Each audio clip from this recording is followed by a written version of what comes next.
त्यांना कमी वेळामध्ये सांगण्याचा प्रयत्न त्या ठिकाणी आम्ही सर्वांनी केला आणि तो करत असताना अधिवेशनामध्ये काय झालं हे त्यांना माहीत होतं, कारण का DGP साहेब स्वतः अधिवेशनामध्ये उपस्थित होते जेव्हा मी प्रश्न उपस्थित करत होतो, CM साहेब जेव्हा उत्तर देत होते आणि त्यांना मी प्रश्न हाच केला की FIR जो कर्नाटकाकडनं आपल्याकडे पाठवण्यात आलेला आहे तो तुम्ही बारामतीला पाठवलेला आहे का CIDकडे पाठवलेला आहे? कारण अधिवेशनामध्ये उत्तर देत असताना CM साहेबांनी तो CIDकडे आम्ही पाठवू असं सांगितलं होतं. त्यांनी आम्हाला सांगितलं की आम्ही तो CIDकडे पाठवलेला आहे, पण बोलत असताना आम्ही म्हणालं की त्याची एन्क्वायरी नाही तर त्याचा तपास कशा पद्धतीने त्या ठिकाणी होणार. ते म्हणले तपास हा तसं बघितलं तर नंतर होत असतो, आधी आपल्याला त्याची शहानिशा त्या ठिकाणी करावी लागते. त्यामुळे कुठेतरी तो जो FIR आलेला आहे तो आम्ही CIDकडे पाठवून त्याची एक प्रॉपर एन्क्वायरी त्या ठिकाणी आम्ही करू आणि मग एन्क्वायरी झाल्यानंतर त्याच्यामध्ये काय आम्हाला गोष्टी सापडत आहेत त्याच्यावर आम्ही पुढे जाऊन त्या बाबतीत काय करायचं असं त्या ठिकाणी ठरवू, असं तरी त्यांनी तिथं सांगितलं. म्हणजे आमची जी अपेक्षा होती की FIR हा स्वीकारला गेला पाहिजे, एक्सेप्ट झाला पाहिजे, तसं काय झालेलं दिसत नाही.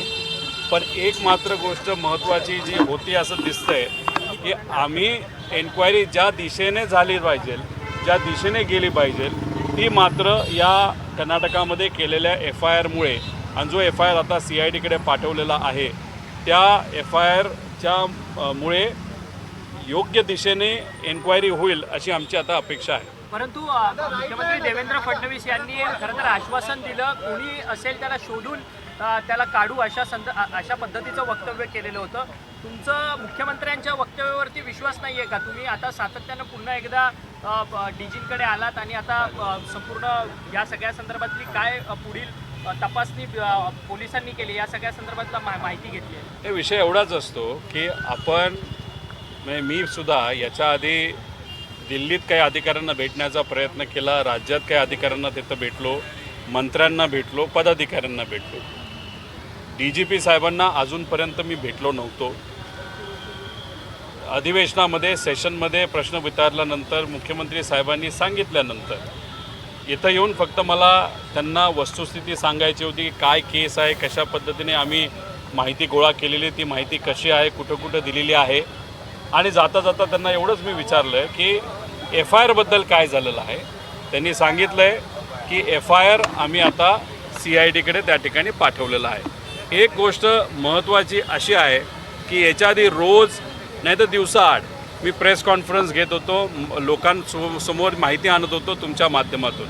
आता FIR होणं हे आमच्यासाठी महत्त्वाचं होतं, तो झालेला आहे. त्यामुळे बरेच दिवस मी या विषयावर कुठं बोललेलो त्या ठिकाणी आपलं दिसलं नाही, पण त्याचा अर्थ आम्ही शांत आहोत, मग आम्ही पाठपुरावा बंद केला आहे असं मात्र नाही. जिथं कुठं लागेल तिथं आम्ही पाठपुरावा करत राहू. आमच्याकडे जी कुठली माहिती मिळेल ती माहिती त्या अधिकाऱ्याला त्या विभागाला तिथं आम्ही देत राहू. परंतु क्रिमिनल अँगलने या सगळ्या विमान अपघाताचा तपास होणार आहे का? त्या सगळ्या संदर्भात DGंशी काही चर्चा झाली? DGंनी काय उत्तरं दिली? तर बघा, पूर्वी ADR जो आहे म्हणजे ॲक्सिडेंटल डेथ रिपोर्ट, तो रिपोर्ट असा असतो की ॲक्सिडेंट झाल्यानंतर माणूस कशामुळे माणसाचा मृत्यू कशामुळे झाला याच्यावर तो ADR काढला जातो, त्याच्यावर तपास चालू होता.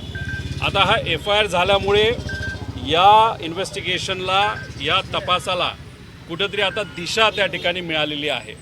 म्हणजे आम्ही जो FIR केलेला आहे त्या FIRवर त्यांना काम करावं लागेल, त्या FIRच्या खोलामध्ये त्यांना जावं लागेल, आम्ही ज्या काही गोष्टी त्याच्यामध्ये सांगितल्या त्याचा योग्य असं अभ्यास त्यांना त्या ठिकाणी करावा लागेल आणि मगच इन्व्हेस्टिगेशन संपेल. जर या विषयावर, या FIRवर त्यांनी कामच नाही केलं आणि नुसतंच दुसऱ्या दिशेने इन्व्हेस्टिगेशन नेलं तर ते योग्य राहणार नाही हे त्यांनासुद्धा त्या ठिकाणी माहिती आहे. त्यामुळे FIR केल्यामुळे या इन्व्हेस्टिगेशनला, या तपासाला कुठंतरी एक दिशा मिळाली, एवढंच या ठिकाणी मी आपल्या सर्वांसमोर सांगतो. सर, आज अशोक खरात प्रकरणामध्ये अजित पवार यांच्या मृत्यूचा देखील इन्व्हॉल्वमेंट आहे अशा पद्धतीचा दावा तुम्ही सातत्यानं करत होता, कारण की अजित पवार यांच्या घराच्या समोर केलेली काळी पूजा असेल किंवा त्यांच्या फोटोंवरती असेल, फुल्ली असेल, त्यामुळे एकीकडे राज्यात अशोक खरात देखील प्रकरण गाजत आहे आणि दुसरीकडे सायमल्टेनियसली अजित पवारांच्या या विमान अपघाताच्या मृत्यूचा तपास देखील होतोय. खरं तर अशोक खरातच्या अँगलने खरं तर अजित पवारांच्या मृत्यूचा तपास होणं गरजेचं आहे का? त्या सगळ्या संदर्भात काही डीजींची चर्चा झाली का? ते बघा, आपण जेव्हा कॉन्स्पिरसी म्हणतो, क्रिमिनल कॉन्स्पिरसी, त्या ॲक्सिडेंटच्या पाठीमागे कोण आहे? तो एखादा व्यावसायिक आहे, एखादा बिल्डर आहे, एखादा राजकीय व्यक्ती आहे, एखाद्या जवळचा व्यक्ती आहे का कोण आहे?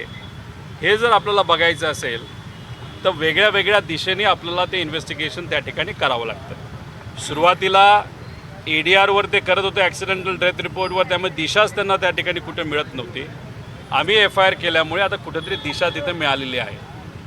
पण एक गोष्ट मात्र खरी आहे की खरात हे जे प्रकरण आहे त्याच्यामध्ये आपण जर काही गोष्टी खोलात जाऊन बघितल्या तर कुठंतरी अजितदादांच्या घातपातामागे खरात हे प्रकरणसुद्धा आहे का, हे नक्कीच त्या ठिकाणी आपल्याला बघावं लागेल. कारण योगायोग आहे. एक तर अजितदादा जिवंत असताना त्यांच्या घराबाहेर जी पूजा झाली, काळी पूजा होती, ब्लॅक मॅजिक आपण त्याला म्हणतो, आणि मग अशा प्रकारची पूजा जर मुंबईला आणि बारामतीला होत असेल आणि खरात हा जो माणूस आहे या महाराष्ट्रामध्ये सगळ्यात जास्त फेमस कशासाठी असेल तर ब्लॅक मॅजिकसाठी होता.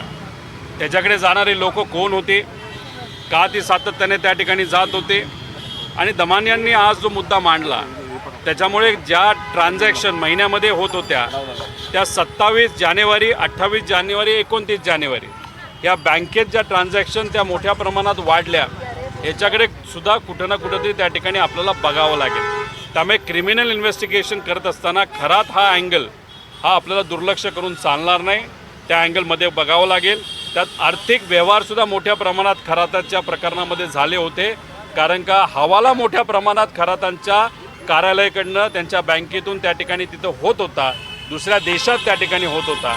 त्यामुळे मग अजितदादांच्या ॲक्सिडेंट मागे नाही तर घातपातच्या मागे खरात नाही तर खरातच्या जवळची काही लोक आहेत का आणि त्याच्या मागचं कारण काय हे नक्कीच त्या ठिकाणी शोधलं पाहिजे. अंजली दमानी यांनी एक आरोप केलेला आहे की शिंदे म्हणजे एकनाथ शिंदे यांचे देखील 17 कॉल्स आहेत आणि सुषमा अंधारे यांनी अशी माहिती दिली की त्यांची काय चौकशी केली जात आहे, त्यांच्यावर का गुन्हा दाखल पण ते जे काही नंबर आपण बघितले त्याच्यामध्ये भाजपचे पण बरेच नेते आहेत ना. मग इन्व्हेस्टिगेशन करत असताना सगळ्यांचंच इन्व्हेस्टिगेशन तुम्ही त्या ठिकाणी लावा. हे बघा, दमानिया मॅडमली जे काही मुद्दे पुढे आणलेले आहेत, एक तर त्यांच्याकडे CDR कसा आला हा एक फार मोठा प्रश्न आहे. पण ठीक आहे, त्यांच्याकडे तो आला कुणी पाठवला हा वेगळा विषय. त्यामुळे CDR कसा आला त्याच्यावर इन्व्हेस्टिगेशन व्हावं, सहसा तो कोणालाही मिळत नाही कारण तो इंटरनल रिपोर्ट आहे. पण ठीक आहे, त्यांच्याकडे तो आला, तो दाखवला, त्याच्यामध्ये काही नावं आली. आता मग तुम्ही इन्व्हेस्टिगेशन करत असताना फक्त पार्टी आणि चेहरा बघून न करता तुम्ही प्रत्येक व्यक्तीचं इन्व्हेस्टिगेशन त्या ठिकाणी करावं. आणि तिथं पूजेला कोण कोण आलं होतं, कशा प्रकारची पूजा झाली, आम्हाला हे कळालं की तिथं लोकांचा सुद्धा बळी दिला गेला असं कुठंतरी आम्ही ऐकलेलं आहे. मग तो कोणासाठी दिला गेला, त्याच्यामागे हेतू काय होता, अजितदादांच्या ॲक्सिडेंट मागे, त्या पूजेमागे आणि पूजा करणाऱ्याच्या हेतूच्या मागे काही संबंध आहे का, हे सुद्धा त्या ठिकाणी बघावं लागेल. आणि त्याच्याचबरोबर महिलांवर जे अत्याचार झाले ते तर झालेच आहेत आणि त्यांच्या इच्छेच्या विरोधात झालेले आहेत. त्यामुळे मग महिलांची नावं पुढं न आणता सगळे व्हिडिओ त्या ठिकाणी बघून नेत्यांची नावं मात्र प्रसिद्ध तुम्ही करा. कारण का लोक सामान्य असतात, त्यांना बोबडीवाडी असतात, त्यांना काय कळत नाही. पण नेते जर तिथं जाऊन पूजा करत असतील आणि वेगळ्या काय कांड करत असतील तर नेत्यांची नावं मात्र क्लिअर कट इन्व्हेस्टिगेशनच्या योग्य पद्धतीने होऊन ती नावं मात्र त्या ठिकाणी पुढे आली पाहिजे. हे आहे NDTV आणि आपण पाहत आहात NDTV मराठी.